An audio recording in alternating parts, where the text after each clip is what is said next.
প্রাচীনকালে একটি গ্রামে একজন লোক বাস করত, যিনি একটি ঘোড়া পালতেন। সেই লোকের 4টি ছেলে ছিল। বাবার কাছে তারা 4জনই প্রিয় ছিল, কিন্তু তারা ছিল প্রথম শ্রেণীর বোকা।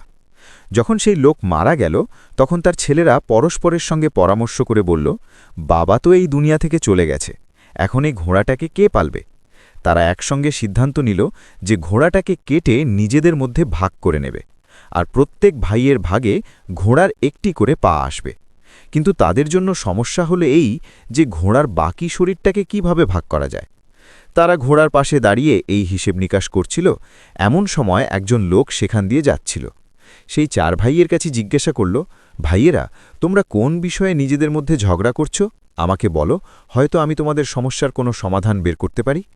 4 ভাইয়ের মধ্যে একজন উত্তর দিল, আমরা 4 ভাই, আপনি আমাদের বলুন, আমরা এই ঘোড়াটাকে নিজেদের মধ্যে সমানভাবে কিভাবে ভাগ করব।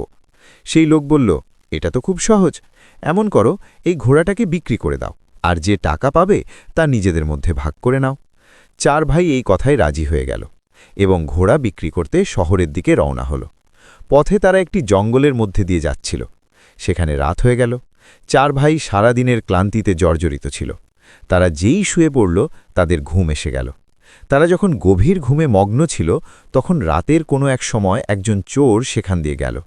সে দেখল 4 জন লোক নিশ্চিন্তে ঘুমাচ্ছে আর জোরে জোরে নাক ডাকছে। চোরটি ধীরে ধীরে ঘোড়ার দিকে এগিয়ে গেল। ঘোড়ার দড়ি খুলে দিল এবং আস্তে আস্তে ঘোড়াটাকে নিয়ে সেখান থেকে পালিয়ে গেল। কিছুক্ষণ পর এক ভাইয়ের ঘুম ভাঙল। সে দেখল ঘোড়াটা সেখান থেকে গায়েব। তৎক্ষণাৎ সে অন্য ভাইদের জাগিয়ে বলল, আমাদের ঘোড়াটা চুরি হয়ে গেছে। এক ভাই হাই তুলতে তুলতে বলল, ঘুমাও ঘুমাও, রমজান খান নিয়ে গিয়েছে, হয়তো সকালে দেখা যাবে। সকালে যখন 4 ভাইয়ের ঘুম ভাঙল, তারা রমজান খানকে খুঁজতে বেরিয়ে পড়ল। পথে তারা একটি উটের পায়ের ছাপ দেখল। তখন তাদের মধ্যে একজন বলল, দেখ, এটা উটের পায়ের ছাপ। দ্বিতীয়জন বলল, ভাই, এটা একটা পুরুষ উটের পায়ের ছাপ। তৃতীয়জন বলল, এই উটটা তো এক চোখে কানাও মনে হয়। এবার চতুর্থজন বলল, দড়ি ছিঁড়ে পালিয়েছে হয়তো। তারপর তারা 4 জন এগিয়ে গেল। এখনও খানিকটা দূর যাওয়ার পর তারা দেখল একজন লোক উদ্বিগ্ন অবস্থায় আসছে। সে তাদের জিজ্ঞাসা করল, তোমরা এখানে কোনো উট দেখেছ কি? তাদের মধ্যে একজন বলল, পুরুষ উট। দ্বিতীয়জন বলল, এক চোখে কানাও ছিল। তৃতীয়জন বলল, দড়ি ছিঁড়ে পালিয়েছিল।